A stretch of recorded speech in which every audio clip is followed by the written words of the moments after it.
dari ilmu yang udah dapat di UKMPP tinggal dituangkan. Jadi asik gitu di kelas karena kita udah dengar berbagai bahasa. Ya udah, karena kita masih takut, kita jalan aja random tanpa tujuan, tanpa menjauhi. Logis. Mari kita Berpikir logis bersama Podcast Logis. Podcast Logis senantiasa membersamaimu tanpa terbatas. ruang dan waktu. Halo sahabat Logis, bertemu lagi di Podcast Logis. Gimana nih kabarnya sahabat Logis? Semoga kalian semua baik-baik aja ya. Karena sekarang lagi libur akhir semester, kira-kira sahabat Logis lagi melakukan aktivitas apa nih? Kegiatan yang produktif atau hanya rebahan aja nih selama liburan? Daripada rebahan aja, mending sahabat Logis dengerin podcast episode kali ini. Oh ya, sebelumnya kenalin nih, nama aku Alfiatul Rohmah, biasa dipanggil Alfi. Aku dari jurusan akuntansi Politeknik Negeri Malang, dan aku juga merupakan salah satu fungsionaris dari UKM Pendidikan dan Penalaran. Oke sahabat Logis, pada episode 10 ini kita akan bercerita dengan tema beasiswa ISMAFO.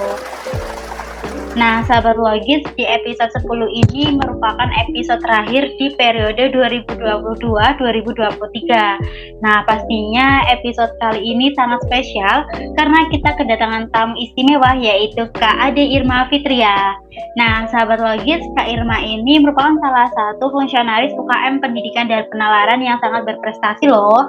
Pastinya sahabat Logis udah kepo banget kan sama Kak Irma. Yuk sahabat Logis, kita sapa dulu nih kakak yang sangat luar biasa. Halo Kak Irma. Halo Alfi. Gimana nih Kak Irma kabarnya di Jerman? Alhamdulillah baik. Alfi gimana kabarnya di Malang? Alhamdulillah baik juga Kak Irma. Nah sahabat Logis, Kak Irma ini merupakan salah satu awardee beasiswa ISMAFO tahun 2022. Nah untuk lebih jelasnya, Kak Irma bisa memperkenalkan diri terlebih dahulu sama sahabat Logis. Oke, terima kasih Alfi. Jadi aku sapa dulu nih sahabat Logis. Halo sahabat Logis, kenalin, aku Ade Irma Fitria dari jurusan Administrasi Niaga, prodi D4 Bahasa Inggris untuk Komunikasi Bisnis dan Profesional Politeknik Negeri Malang. Aku juga salah satu fungsionaris dari UKM Pendidikan dan Penalaran loh. Dan alhamdulillah, di tahun ini aku dapat kesempatan jadi salah satu awardee beasiswa ISMAFO ke Jerman. Salam kenal sahabat Logis. Salam kenal Kak Irma. Wah, luar biasa sekali ya sahabat Logis bisa kuliah ke luar negeri loh. Nah, kalau boleh tahu Kak Irma sekarang di Jerman punya kesibukan apa ya Kak? Alhamdulillah Alfi. Sekarang karena liburannya udah selesai, jadi udah balik lagi fokus buat kuliah ke kampus. Kalau waktu liburan bulan kemarin, alhamdulillah dapat kesempatan buat main-main ke negara tetangga kayak Belanda, Belgia, sama Prancis. Sekarang eksplorasinya yang deket-deket aja sih, sekitaran state aku tinggal. Wah, pastinya seru banget ya Kak Irma di Jerman. Aku juga mau loh seperti Kak Irma bisa keluar negeri, bisa ketemu opa-opa Jerman. Bukan ya teman-teman, tujuan kita itu adalah belajar, bukan cari opa-opa Jerman ya. Bisa aja Alfi, kan kalau di Jerman gak ada opa-opa dong. Opa-opanya ada di Korea. Hehehe, iya bener banget Kak Irma. Oke nih Kak Irma, pada episode kali ini kita akan kupas tuntas mengenai beasiswa ISMAFO nih Kak. Biar sahabat Logis juga termotivasi untuk mengikuti beasiswa ISMAFO. Nah, untuk program beasiswa ISMAFO ini apa sih Kak? Dan apa juga motivasi Kak Irma untuk mengikuti program ini? Jadi ISMAFO ini adalah program pertukaran mahasiswa vokasi ke luar negeri selama 1 semester dengan 3 skema yang bisa dipilih. Ada industrial focus, classroom and industrial experience, sama classroom with industrial pace. Nah, kebetulan aku dapat skema yang classroom with industrial pace, jadi full di kelas. Terus motivasinya buat ikut ISMAFO ini ya karena kesempatannya ada di depan mata. Jadi kenapa nggak diambil ya? Karena menurutku kalau emang kesempatannya udah ada, mending langsung ambil aja. Jangan takut sama hal-hal yang belum terjadi. Lebih baik ketolak karena udah nyoba daripada udah pasti ditolak karena nggak nyoba sama sekali. Wah, keren banget ya Kak program ISMAFO ini Kak Irma. Dan bener banget nih sahabat Logis, lebih baik kita ketolak tapi sudah mencoba daripada tidak sama sekali nih. Oh iya Kak Irma, program ISMAFO ini ditujukan untuk siapa aja sih Kak? Buat seluruh mahasiswa vokasi yang memenuhi persyaratan, salah satunya buat mahasiswa D4 yang lagi ada di semester 4 dan 6, sama mahasiswa D3 yang lagi ada di semester 4. Wah, berarti semester depan aku bisa ikut ISMAFO dong Kak? Betul banget Alfi, di semester depan kamu bisa ikut ISMAFO. Nah, Kak Irma, kalau kan salah satu awardee beasiswa Ismafo nih tahun 2022. Nah, apa aja sih Kak yang harus dipersiapkan untuk mengikuti program ini? Kalau dari aku sendiri, aku ngerasa persiapannya minim banget karena emang mendadak kan. Dan aku juga angkatan pertama Ismafo. Meskipun sebelumnya ada Isma, tapi kan Isma nggak buat anak vokasi. Lalu ada dibuka Ismafo ini dan ternyata mepet banget pendaftarannya. Dari aku, karena kalian masih punya banyak waktu, siapkan buat English Proficiency Test-nya. Tentuin dulu mau pakai IPT apa, lalu cari program belajarnya. Kalau ada dana, boleh banget ambil kursus, tapi kalau nggak ada, nggak usah sedih, belajar sendiri juga bisa. Karena aku dulu juga belajar sendiri. Aku dulu pakai Duolingo English Test sama TOEIC. Buat TOEIC-nya, aku nggak terlalu belajar, karena dari Polinema sendiri emang udah ada TOEIC. Waktu kita masih maba yang Polytechnic English Comprehension Test itu adalah sama aja kayak TOEIC. Tapi buat Duolingo-nya, aku persiapan pakai YouTube Teacher Look. Nah, kira-kira persyaratan apa saja ya Kak yang diperlukan untuk mengikuti program ini? Selain sertifikat bahasa yang udah aku sebutin tadi, ada juga syarat administrasi yang harus dipenuhi, misalnya surat izin kampus dan juga orang tua. Wah, menarik ya Kak. Kalau dari kampus itu mendukung nggak Kak buat mahasiswa mengikuti program beasiswa Ismafo ini Kak? Alhamdulillah dari kampus kita mendukung banget, bahkan dulu dikasih TOEIC gratis buat mahasiswa yang pengen ikut. Terus pengalaman aku juga kan pakai Duolingo English Test ya, dan itu bayarnya harus pakai dolar. Sama kakak prodi aku, kita yang pakai CET itu dibantu buat transfer ke Duolingo-nya. Ya ampun, seneng banget ya Kak dengarnya kalau kampus kita mendukung. Nah, Kak Irma kan sekarang lagi di Jerman nih. Boleh spill nggak Kak, pertimbangan apa sih dan kenapa bisa memilih negara Jerman? Di Ismafo itu kan kita dikasih 3 pilihan, uni, jurusan, dan negara ya. Dari awal emang pengen ke Jerman. Awalnya aku pengen ke Osnabrück, tapi ternyata skornya kurang. Jadi aku milih kampus aku yang sekarang. Nama kampusnya IU International University of Applied Sciences. Buat majornya aku pilih International Management yang classroom based karena pertimbangan aku waktu itu, karena aku masih semester 4, aku belum butuh magang. Jadi aku nggak masalah kalau harus full belajar di kelas.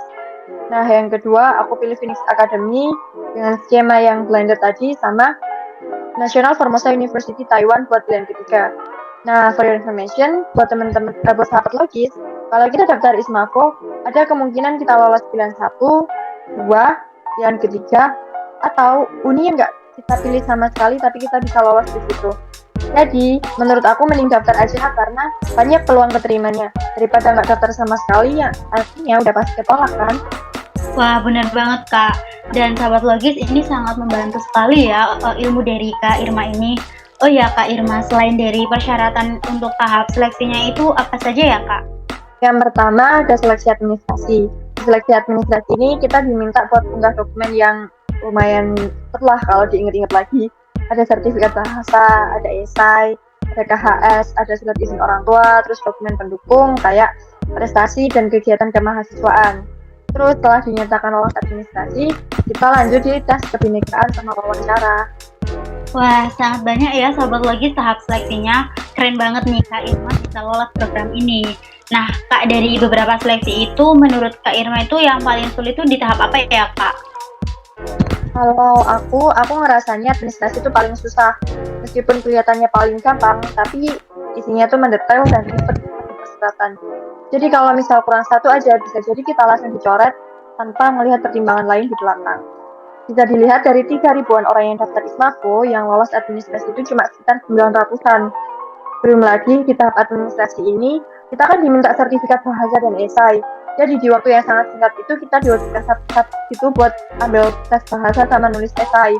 Dan juga di tahap administrasi itu banyak banget Zoom meeting dan itu seringkali dadakan banget. Wah, benar-benar susah banget ya Kak Irma. Tapi alhamdulillah nih Kak Irma bisa melewati itu semua. Oh iya Kak Irma, biasanya kan dalam program beasiswa itu kita diwajibkan untuk membuat esai nih Kak. Nah, Kak Irma kemarin pastinya juga buat esai kan? Benar Alfi, buat Ismafo kita diminta buat bikin 4 esai dan prom yang beda-beda. Nah, untungnya karena aku udah 2 periode di PP, jadi alhamdulillah aku udah tahu gimana cara nulis esai karena udah diajarin kan di UKM Pendidikan dan Penalaran. Kita juga sering banget bikin karya tulis dan salah satunya esai. dari ilmu yang udah dapat di UKMPP tinggal dituangkan dan disesuaikan dengan gaya penulisan esai yang dibutuhkan buat ISMA ini. Wah, saya setuju banget nih sama pendapat Kak Irma. Saya juga merasakan ilmu yang saya dapatkan di UKM Pendidikan dan Penalaran ini sangat membantu saya di bidang kepenulisan nih Kak. Jadi saya merasa beruntung banget bisa bergabung dengan fungsionaris UKM Pendidikan dan Penalaran yang sangat banyak sekali prestasinya. Betul Alfi. Jadi kalau ikut UKM itu ya jangan lupa diambil dan diterapkan juga ilmunya. Nah, benar banget Kak Irma. Oke, sahabat logis, kita udah kupas tuntas apa itu beasiswa ISMAVO. Nah, apa saja yang dipersiapkan, persyaratan, dan tahap seleksinya. Gimana kalau kita kepoin pengalaman dari Kak Irma selama di Jerman? Boleh nggak, Kak? Boleh dong, ayo mau nanya apa? Oke, mau nanya apa ya kira-kira? Oke Kak, yang pertama boleh ceritain nggak Kak lingkungan tempat tinggal Kak Irma itu gimana? Terus Kakak kan Muslim dan berhijab ya, gimana rasanya jadi minoritas di Eropa gitu? Oke ya, betul juga. Sekarang kan jadi minoritas ya, setelah jadi mayoritas di Indonesia. Tapi alhamdulillah selama ini aman-aman aja Pak Alfi. Aku tinggalnya di Jerman Barat sama kayak Pak Habibie dulu, nama state-nya Nordrhein-Westfalen. Di daerah dekatnya ibu kota Jerman Barat dulu. Jadi dulu tuh sebelum Jerman kayak jadi satu kayak sekarang, itu udah terpisah dan Jerman Barat ibu kotanya ada di sini. Nah, daerah tempat aku tinggal tuh namanya Bad Honnef, itu tenang banget karena emang di surat yang aku dapat Bad Honnef itu kabupaten. Lingkungannya itu asri dan aman karena di sini tuh nggak banyak anak mudanya itu cuma anak-anak kampus ayu. Terus di sini itu tempat orang-orang buat retirement gitu. Kalau udah tua, udah pensiun, terus udah mau menikmati masa tua, mereka tinggalnya di sini di Bad Honnef. Terus di sekitaran State NRW ini juga banyak kota besar dan bersejarah yang bisa kita kunjungi. Ada Bonn, ibu kota Jerman Barat dulu. Terus di sana juga tempat kelahiran Ludwig van Beethoven. Kalau kalian tahu Für Ellis atau musik klasik-klasik zaman dulu. Nah, Beethoven itu ternyata lahir di Bonn. Jadi kalau kita jalan ke Bonn itu kita bisa nemu patungnya Beethoven House sama mini museum yang nunjukin sejarahnya Beethoven. Terus ada juga Cologne. Kalau kalian beli parfum, terus ada tulisan Cologne di botol parfumnya. Ternyata itu sejarahnya adalah parfum itu awalnya dari Cologne. Terus ada Dortmund. Kalau kalian suka bola, mungkin tahu Borussia Dortmund sama Aachen, kampusnya Pak Habibie. Ada Düsseldorf, Münster, Santin, dan banyak banget kota yang bisa kita kunjungi. Nah, selain itu, State NRW juga itu berbatasan langsung sama negara lain kayak Belanda. Jadi kalau mau ke Belanda itu deket banget. Sejauh ini selama aku di sini aman-aman aja, nggak ada yang rasis karena aku Muslim dan aku Asian. Alhamdulillah. Wah, keren banget ya sahabat logis bisa ke kampus Pak Habibie loh. Nah, terus buat perkuliahannya sendiri Kak Irma gimana ya Kak? Pakai bahasa Inggris atau pakai bahasa Jerman? Di kampus aku karena emang ini kampus internasional, semuanya full English. Dan yang bikin aku kaget itu ternyata di kampus aku nggak ada orang Jerman. Mungkin ada 1 atau 2, tapi di kelas aku nggak ada orang Jerman sama sekali. Nah, orang-orang di kelas aku tuh kebanyakan dari negara-negara bekas Uni Soviet kayak Rusia, Ukraina, Kazakhstan, Kirgistan, sama orang-orang Arab kayak Maroko, Jordan, Azerbaijan. Terus ada juga orang India, Pakistan, Sri Lanka kayak gitu-gitu. Jadi asik gitu di kelas karena kita bisa dengar berbagai bahasa. Di pojok kiri mungkin ada cewek-cewek Rusia lagi ngomong, terus di sebelah kanan ada orang-orang Arab, terus di depan ada kumpulan orang India lagi ngobrol. Jadi kayak denger charming orang-orang ngomong dalam berbagai bahasa. Terus kuliahnya itu dalam 1 hari itu antara 1 sampai 2 matkul aja, dan masing-masing matkul itu cuma 2,5 jam. Buat aku sendiri, aku datang ke kampus tuh seminggu cuma 2 kali, di hari Selasa sama di hari Jumat. Selain itu di kampus aku itu ada namanya Mensa, dimana itu kayak kantin gitu, dan kita bisa ambil makanan di situ gratis pakai student card. Jadi lumayan bisa menghemat pengeluaran. Nah, buat perkuliahan di kelas aku itu aktif banget, bahkan sering jadi ajang debat terbuka. Kan kalau di Indonesia agak nggak wajar ya buat mahasiswa motong omongan dosen karena kita nggak setuju sama pendapatnya. Biasanya di Indo kan kita izin dulu kalau mau ngomong, kalau mau keluar kelas, mau datang telat, itu masih ngomong dulu, izin dulu dibolehin apa enggak. Tapi kalau di sini kita semua punya kebebasan untuk mengemukakan pendapat meskipun itu harus motong omongan orang lain. Jadi ya sering gitu kayak debat kecil antara mahasiswa dan antara dosen sama mahasiswa. Awalnya sih shock kayak, oh kok bisa gini ya, soalnya di Indonesia kan kelasnya cenderung diem banget. Tapi ya alhamdulillah lama-lama bisa ngikutin. Wah, jadi banyak banget ya teman-teman dari berbagai negara gitu ya Kak. Dan ada nggak Kak kesulitan atau pengalaman buruk selama di Jerman? Pengalaman buruk, kayaknya ini deh. Aku ngerasa ini pengalaman buruk sih. Waktu itu aku lagi jalan-jalan kan ke Münster cuma berdua sama temen aku. Ternyata ada orang yang ngikutin kita. Ini bener-bener diikutin. Aku sama temenku tuh udah kayak takut banget, tapi kita kan nggak boleh panik. Kita harus tetap berpikir jernih gitu. Jadi aku ajak temen aku buat masuk ke store karena aku mikir gini, kalau emang orang ini nggak ngikutin kita, kalau kita masuk store, di dalam store itu kita habisin waktu 10-15 menit, orang ini udah pasti menjauh kan.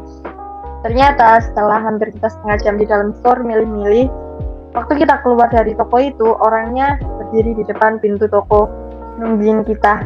Terus kita udah, karena kita masih takut, kita jalan aja random tanpa tujuan, tanpa menjauhi keramaian. Sampai akhirnya kita udah keluar dari wilayah Altstadt dan udah nggak ada jalan lagi, udah sepi. Kita putar arah dan orang itu akhirnya berani buat negur kita. Ternyata dia itu emang mau kenalan sama kita, tapi dengan cara kayak gitu itu bikin kita bener-bener takut banget. Apalagi Münster kan jauh banget dari Bad Honnef, sekitar 3 jam.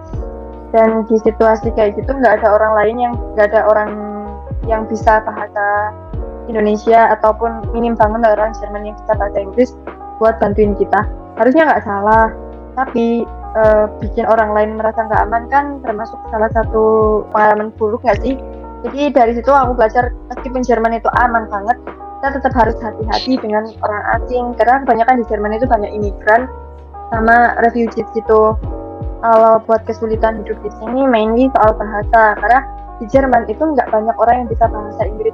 Bahkan semua pengumuman, semua surat dan announcement di kereta itu diucapkan dalam bahasa Jerman. Jadi kita benar-benar had no idea gitu kalau misal di tengah jalan tren kita di cancel atau tren kita harus berhenti cuma di sini dan kita harus pindah tren. Kita harus belajar bahasa tubuh orang lain, gimana reaksi mereka, atau cari papan information terdekat buat ditranslate gitu. Wah, ternyata diikutin mau diajak kenalan nih sama apa-apa Jerman nih sahabat logis. Nah, oke Kak Irma, nggak terasa ya kita sudah sharing banyak hal di episode kali ini dan mendapat ilmu yang sangat luar biasa sekali dari Kak Irma.